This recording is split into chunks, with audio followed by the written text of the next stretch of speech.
everybody, welcome back to Cinemazi. Halo guys, ketemu lagi sama gue Yaya. Gimana nih, udah pada punya pacar belum nih? Gak apa-apa deh kalau gak punya pacar, yang penting kalian punya duit. Oke, kali ini Mimin mau bawain alur cerita film yang berjudul Malefice. Malefice adalah film produksi Disney bergenre dark fantasy besutan sutradara Bapak Robert Stromberg. Sorry bahasa Inggrisku belepotan. Yang rilis pada tahun 2014. Film ini mengisahkan tentang seorang peri bernama Malefice yang hidup di sebuah hutan yang bernama Moors. Pada awalnya, ia merupakan peri yang kuat dan baik hati seperti saya, yang bertugas melindungi Moors. Tapi siapa sangka kebaikan hatinya justru dimanfaatkan oleh sahabatnya sendiri yang menusuknya dari belakang. Seperti apa reaksi yang diberikan oleh Malefice? Apa ia akan membalaskan dendamnya atau justru memaafkan sahabatnya dan memulai semuanya dari nol seperti isi bensin di pom? Oke, langsung aja kita masuk ke alur ceritanya. Let's go!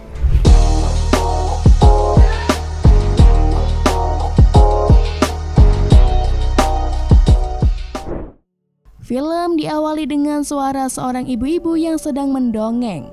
Ya, ibu-ibu itu adalah Malefice yang sedang menceritakan kisah kasihnya semasa mudanya. Jadi ceritanya ada dua kerajaan besar yang sangat amat bermusuhan karena masalah di masa lalu. Salah satu kerajaannya dipimpin oleh seorang yang sombong dan tamak. Sedangkan kerajaan yang satu lagi sebut saja Moors. Hiduplah makhluk-makhluk aneh yang hidup dengan harmonis, termasuk Malefice. Malefice kecil tinggal seorang diri di sebuah pohon besar di tebing atas sungai. Gak takut longsor deh. Malefice adalah peri terkuat yang bertugas melindungi hutan Moors dari serangan kerajaan luar. Ia memiliki banyak kekuatan sihir, salah satunya adalah penyembuh. Sifatnya yang ramah membuatnya dicintai oleh seluruh penduduk hutan Moors. Ia sangat suka berterbangan mengelilingi seluruh wilayah Moors, sembari menyapa setiap penduduk yang sedang melakukan aktivitas mereka. Namun tiba-tiba ia bertemu dengan trio peri warna-warni yang membawa kabar happening.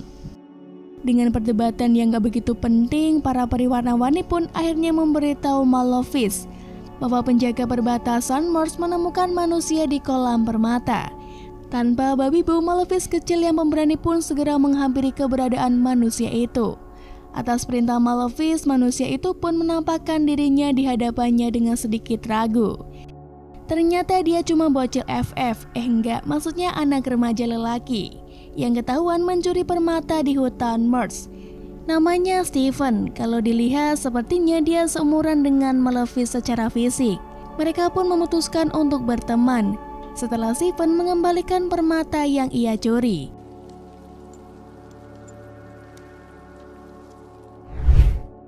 Kemudian Malefice berinisiatif mengantarkan Stephen kembali ke asalnya. Stephen yang cuma anak kandang ternyata punya mimpi besar untuk menjadi seorang raja. Sebelum pulang ke asalnya, Stephen berjanji untuk kembali ke Moors dan kemudian menjabat tangan Malefice. Namun tanpa diduga, Malefice malah berseru kesakitan saat cincin Stephen menyentuh tangannya. What's wrong? Your ring. Ternyata cincin besi milik Stephen dapat membakar peri. Stephen pun segera membuang cincin itu, dan entah kenapa ia malah menggombali Malefice dengan memuji sayapnya. Wah, calon-calon buaya nih. Peri cantik itu pun tersipu dan mulai tertarik dengan bocah laki-laki itu. Ia bahkan memikirkannya sepanjang malam, ihir jatuh cinta. Berminggu-minggu setelah pertemuan pertama mereka, akhirnya Stephen datang lagi mengapel ke Moors untuk menemui Malefice. Dan mereka pun bersenang-senang. Dan perlahan-lahan persahabatan itu mulai berubah menjadi sesuatu yang lain. Hayu, apa ini? Keduanya semakin dekat satu sama lain seiring berjalannya waktu. Hingga pada ulang tahun yang ke-16, Stephen memberi Malefice hadiah, yaitu sebuah ciuman cinta sejati miliknya. Yaelah, modus saya lutong. Tahun-tahun berlalu, Stephen yang semakin dewasa, semakin besar pula ambisinya terhadap dunia kerajaan manusia. Hal itu membuat hubungannya dengan Malefice semakin renggang dan jarang berkunjung ke Moors. Di selingan adegan, datanglah bala pasukan kerajaan manusia yang ingin menguasai wilayah Moors. Sang raja yang sombong dan tamak menantang akan menghancurkan Merz. Namun Malefice yang semakin kuat tak tinggal diam. Ia mengerahkan kuasanya dengan bantuan penjaga untuk melindungi Merz dari bahaya apapun.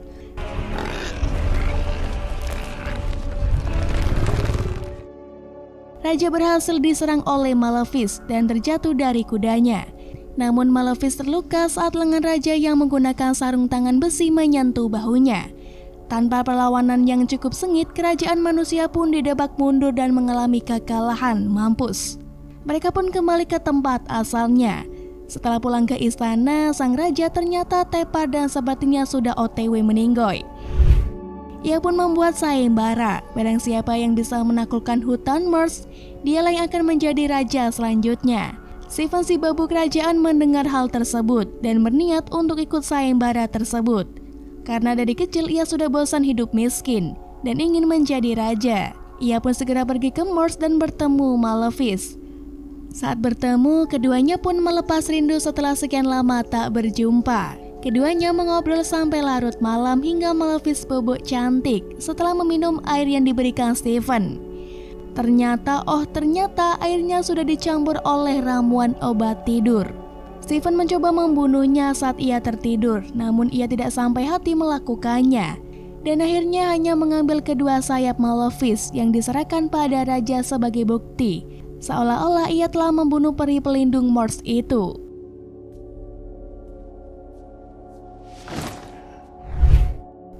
Pagi harinya, saat Malefice terbangun dari tidur pingsannya, ia sangat terpukul.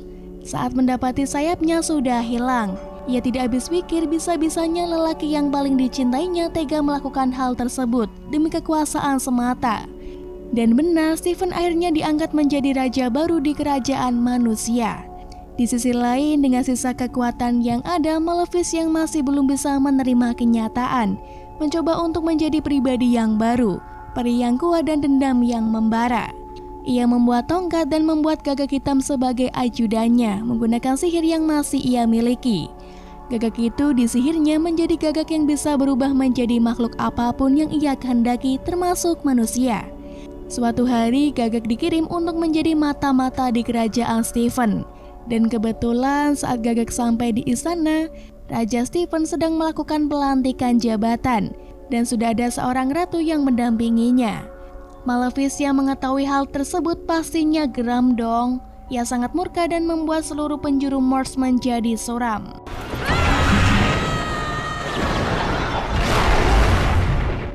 Beberapa bulan kemudian, sang ratu melahirkan seorang bayi perempuan yang cantik. Si gagak hitam seperti biasa selalu memberikan info yang up to date dan terpercaya pada Malefice. Malefice pun memutuskan untuk menghadiri acara pemberkatan bayi tersebut. Bukan hanya Malefice, para peri warna-warni pun menghadiri acara tersebut. Sebut saja peri merah, peri biru, dan peri kuning. Ketiganya memberikan hadiah secara bergantian. Peri merah memberikan berkat kecantikan, dan peri biru memberikan berkat kebahagiaan.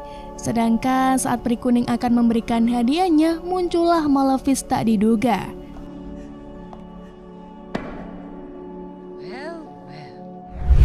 Kedatangannya tak lain dan tak bukan adalah untuk memberikan hadiah juga.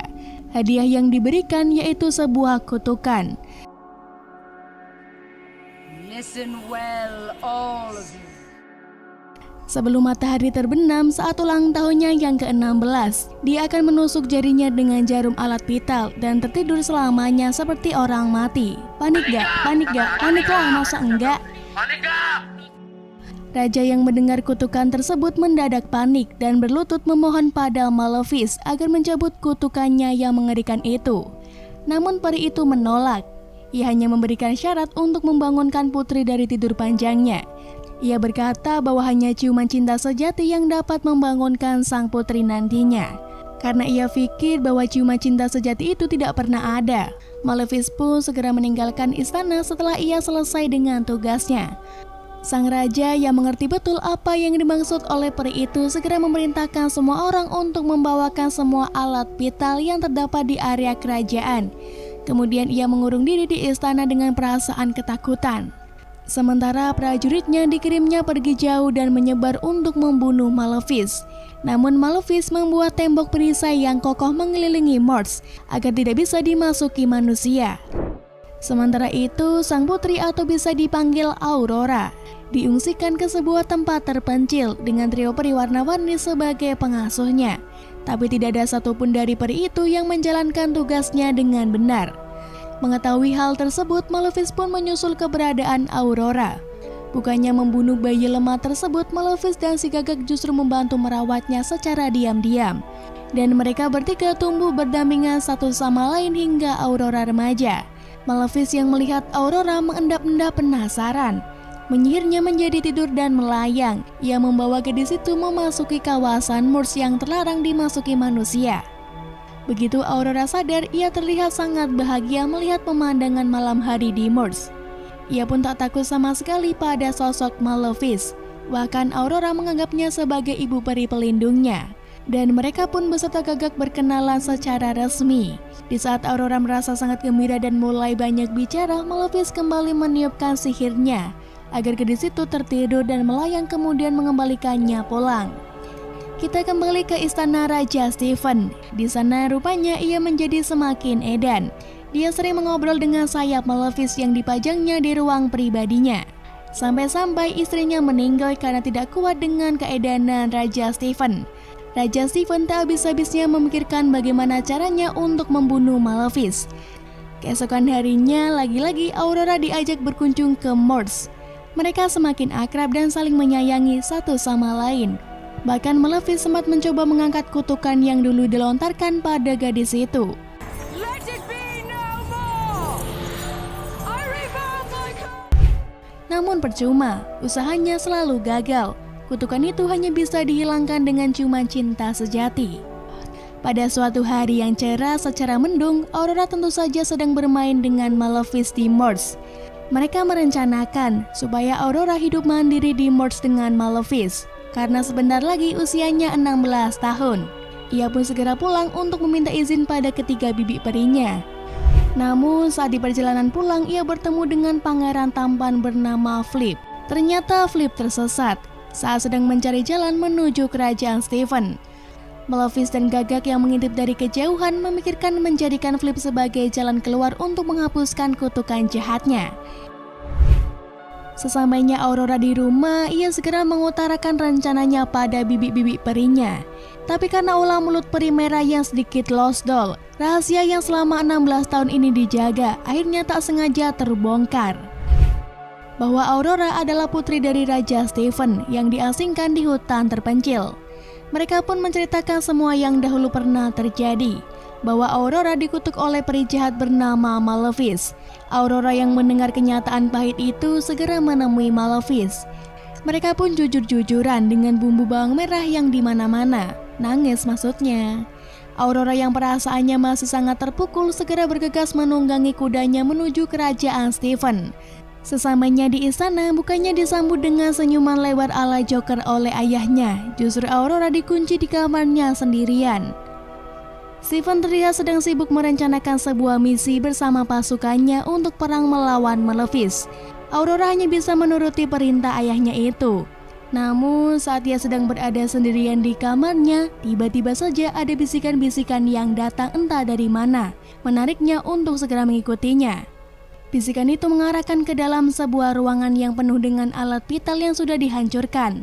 Namun berkat kutukan jahat Malefice, tersisalah satu alat vital yang masih terlihat kokoh. Tanpa disadari, Aurora pun menusukkan jari telunjuknya ke jarum alat vital tersebut. Seketika gadis itu terjatuh dan tertidur untuk selamanya.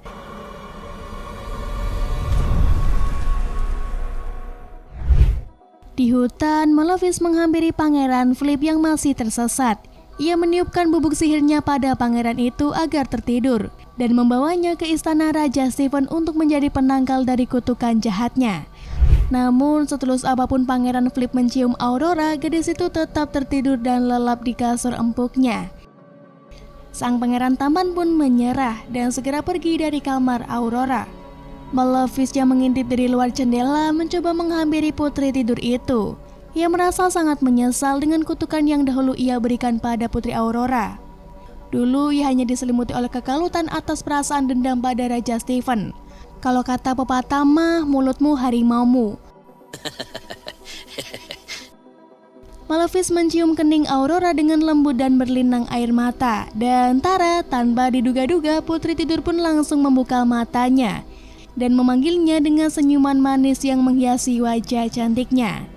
Malefice pun merasa sangat bahagia melihat anak asuhnya terbebas dari kutukan jahatnya dan kembali seperti semula. Salah satu panglima perang Raja Stephen yang mengetahui keberadaan Malefice di istana melaporkan pada rajanya. Mereka pun melemparkan sebuah jaring besi raksasa pada peri itu. Saat mereka hendak keluar dari istana melewati salah satu ruangan sepi di istana, seketika tubuh Malefice kepanasan saat menyentuh jaring besi itu. Ia bagaikan seekor ikan yang terperangkap dalam jaring nelayan. Satu persatu prajurit Raja Stephen berdatangan dan menyiksa Malefice. Aurora pun ditangkap oleh salah satu prajurit. Tak kehabisan akal, Malefice yang cerdas mengubah gagaknya menjadi naga untuk menyelamatkan mereka. Perang di dalam istana pun dimulai. Sayangnya Malefice berhasil dikepung oleh pasukan Raja Stephen yang menang jumlah.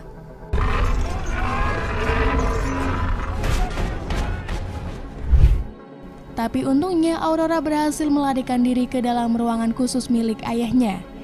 Ia melihat semua perbuatan ayahnya yang sedang berupaya membunuh ibu perinya dari balik jendela ruangan itu.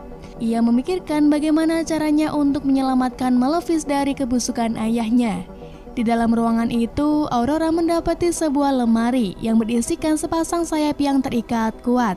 Sayap itu milik Malefice yang dulu pernah dicuri ayahnya untuk muslihat merebut tahta raja.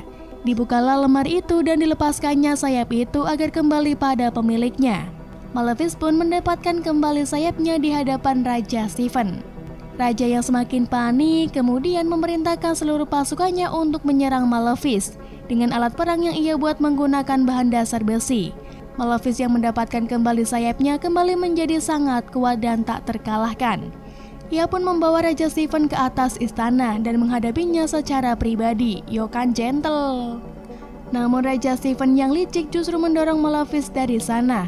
Mereka pun jatuh bersamaan.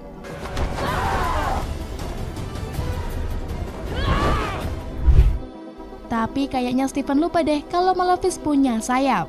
Ia pun jatuh seorang diri, sedangkan Malefice berhasil terbang dan meloloskan dirinya dari genggaman Raja Stephen. Raja licik itu pun jatuh dan tewas wassalam. Malefice akhirnya memenangkan pertempuran sengitnya dengan kekasih tercintanya itu. Emang udah pacaran, Bung? Setelah itu, Malefice menurunkan tembok berdurinya dan menghapuskan semua dendamnya terhadap manusia. Ia kembali menjadi Malefice yang dulu. Ia pun mengundang Aurora untuk melihat seperti apa Morse sebelum dendam menyelimutinya. Dan Putri Tidur yang sudah bangun itu dijadikan sebagai Ratu Morse. Kemudian entah dari mana si Pangeran Lampu aka Philip tiba-tiba muncul di acara penobatan Aurora sebagai Ratu Morse. Kemudian penduduk Morse pun hidup dengan bahagia selamanya. Dan film pun bubar. Oke, thank you nih bagi kalian yang udah mampir ke channel Cinemazi. Jangan lupa like, share, and subscribe ya. Gue Yaya pamit undur diri. Mau rebahan dong kayak kalian. Oke, sampai ketemu lagi di alur cerita berikutnya. And see you. Bye-bye.